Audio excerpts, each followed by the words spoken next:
Today I'm with Matt Smith. He's here with Mortgage Solutions, and we're going to talk to him how he's going to help small business owners and the self-employed be able to buy a home when they're ready. So, as we all know, with a lot of small business owners, self-employed, they're constantly trying to write everything off so they can reduce their tax load. But then when it comes to buying a house, getting a mortgage, you're going to go to them and you've written so much off. Your debt to income's off. You're not able to show all the money that you're making. And I know, being a former self-employed person myself and owning a small business, this was always a concern of how you navigate and don't pay more taxes than you need to, but also you got to have a roof over your head, and hopefully you're on the ownership side of that. So we're going to talk to Matt Smith here a minute. We're going to open up by just letting him introduce himself and a little bit about Matt. Hey, Toby, I appreciate you having me on. My name is Matt Smith, loan officer with Mortgage Solutions Financial. We're a direct lender that specializes in government loans, so VA, FHA, USDA. We do all the other ones, conventional, all those, DSCR, but that is our bread and butter, those government loans. So I appreciate you having me on today. You got it. Sounds good, Matt. Let's dive right in. So, just going back to the intro, we both know. Tell us a little bit about the lending criteria when it comes to the self-employed. Kind of some of the initial stuff they need to be thinking about, even maybe a year or two before they have home ownership on their mind, or trading houses. So something they can start doing, getting on their mind to lead them in that direction. Yeah, absolutely. So with self-employed individuals, lenders tend to see them as higher risk because their income is more volatile. And so because they don't have that steady income, they're considered a higher risk. And so what a lot of people do that are self-employed is they'll, like you said, they'll have a bunch of deductions. They'll make sure that their taxes are as low as possible because, again, if we don't have to pay all those taxes, obviously we want to keep that money. We could spend it better than Uncle Sam can. But when it's time to put an application in for a mortgage, they're going to come back and say, hey, based on your income, you have none. You make no money every year. And because of that, we see that you cannot pay back this loan. So if you're a new business owner, or you've been in business for a while and you do not own a home, it's really good to get with a CPA now, a tax advisor, tax planner, and say, hey, this is my goal. I want to buy a house in the next year. I want to buy a house in the next 2 years. And then they can let you know, hey, we need to reduce the amount of deductions that we have. So we show that you have this much money. And they can even go as far as like how much, how high do you want to go? Do you want to buy a $300,000 house? Do you want to buy $1 million house? They need to know all this information so they can have a better idea of what they should and should not be deducting for those tax years. Gotcha. Okay.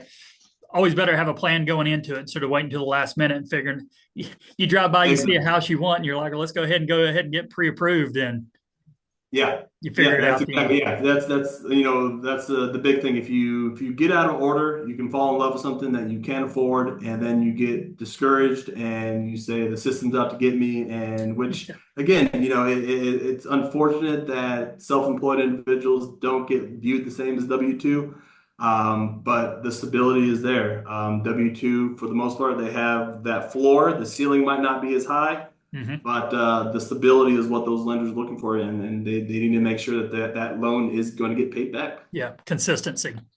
Right. Yeah. Matt, you talked about some of the documentation that you got to have, and, kind of leading up to that. What would you say some of the documents you need, financials, things of that nature, that a person needs to start putting together? You mentioned with their CPA to start crafting that profile, right? Right. So the standard one is the tax returns, right? For 2 years of tax returns is pretty standard for a self-employed individual because they don't have the W-2s. If they've been in business for 5 years, you can go with 1 year tax returns. So that is something that if you've been in business long enough, 1 year tax returns can be used. But normally, if it's less than that, it's going to be 2 years. If you don't want to do the tax returns, let's say you just have those write-offs and you want to use bank statements, it's 12 months of bank statements.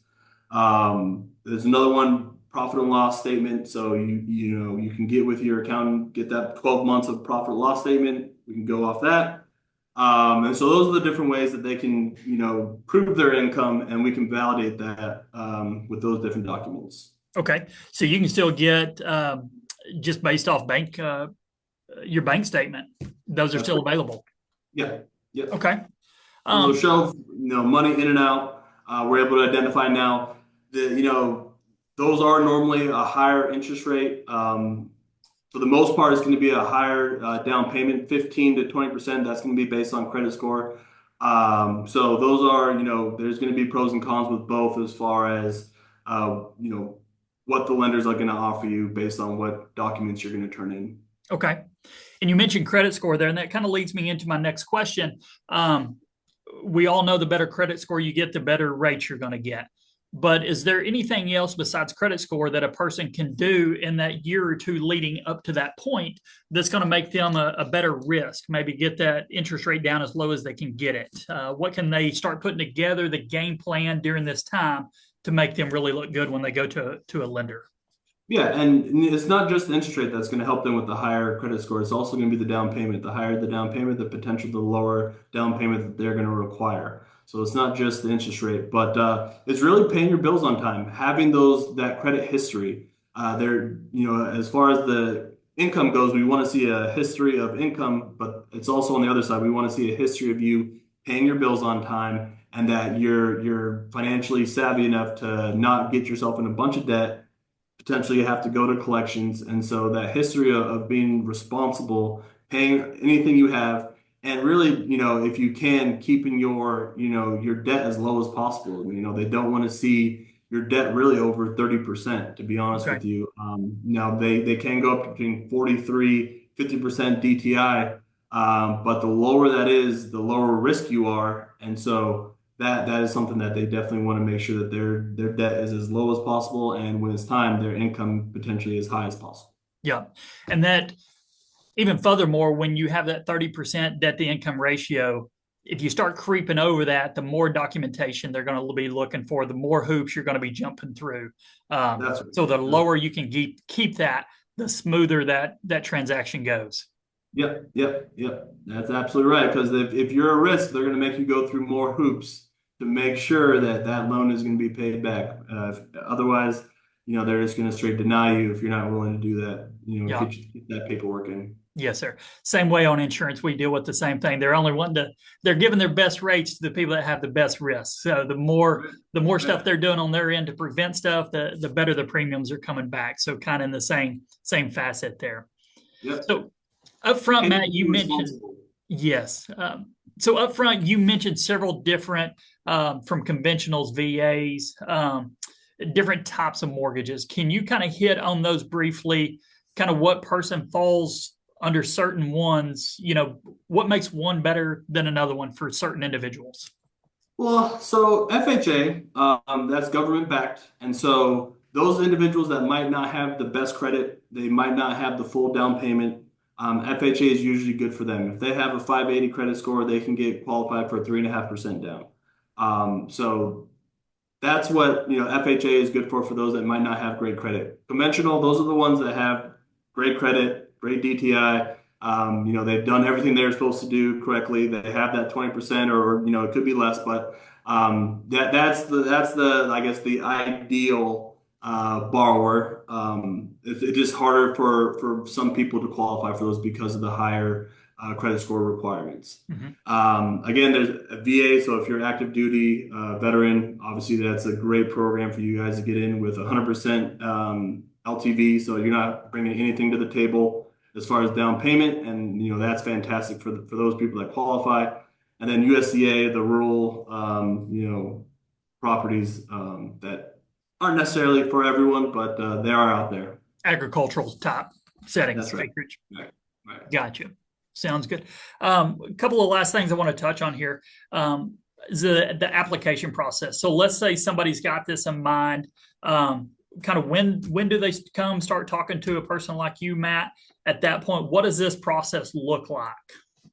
So they want to come to me first, right? Because they need to know that one, they're going to be approved, and they need to know what they can be approved for. So there's no point in getting with the real estate agent and saying, "Hey, I want to buy this $500,000 house. Go show me some homes."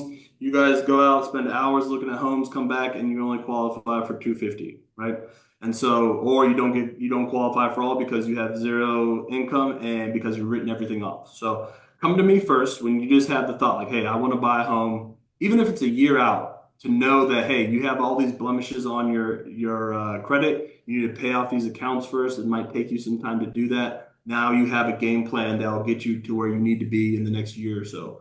Right. So come to me first when you're like, hey, I want to buy in the next 6, 12, whatever it is. We'll put an application in, we'll run your credit, see what kind of liabilities you have, make sure that we can verify your income. Once you're pre-approved and you have that letter, you can take that to a real estate agent and say, hey, this is what I'm qualified for. And then you go through the whole process as far as, finding the home you want, putting an offer in, turning in your earnest money, and then we go through the process of underwriting that home, making sure that it, fits within the guidelines of what we approved you for. That process takes around 30 to 45 days. It could be sooner if you're amazing at turning in your documents and everything goes smoothly, but for the most part, it's about 30 to 45 days. Okay. So just kind of recap on that. So a person, if they have that thought, even a year out, come see you up front. You'll kind of work through their paperwork, kind of see where they're at. If there is things there that they need to be taken care of, you can start a game plan toward that. Kind of get those bugs worked out of the system, work into the pre-approval process, start learning what kind of house they do qualify for, and then target their home search based off of that. That's right. Now, if you're on top of your finances and you have no bills, maybe you don't need to do it a year in advance, right? But if it's like, I have some things and, I'm not sure exactly where my credit's at, I'm at the limit, or, I'm right at 620. It does not hurt to get your credit pulled, see exactly where you're at. And 9 times out of 10, if you're right below, we can give you some ideas of what you can pay off and how high your your credit score will go based on the game plan that we give you. And you lead into that, and this may not be your area of expertise, but can you give them any guidance on paying that stuff off and how fast their credit score may respond based on paying off maybe some of that low-hanging fruit? Yeah, I have several clients that I work with, and I'm able to give them the exact plan of how much they need to pay off. Now, sometimes you have to pay off a whole account. Let's say you have a $900 balance and say, hey, it's saying you need to pay all this off. Or it's like, hey, you only need to pay it down to $250. And that's where a lot of people, I think, mess up, is they think they have to get completely out of debt for their credit score to go up. And that's not necessarily the case. And when we run their credit, we get a report. It'll tell us exactly how many points it should go up and the percentage that of approval or not, percentage that it will be successful in raising it that high. So it'll say, hey, there's a 90% chance that it will get up to 700, or hey, it's a 45 chance it'll get up that high. But in any case, it will go up. Okay. So there's programs out there to tell you exactly that. Yep. Awesome. Well, Matt, I just want to say thank you for the information today on helping small business owners, the self-employed, kind of navigate the process here of, acquiring a mortgage, buying a new house, always an exciting time. So I want to appreciate you for kind of lending your insights on that and helping these guys. You're very welcome. Thank you for having me. This was great. Thank you, Matt. Appreciate it. Thank you.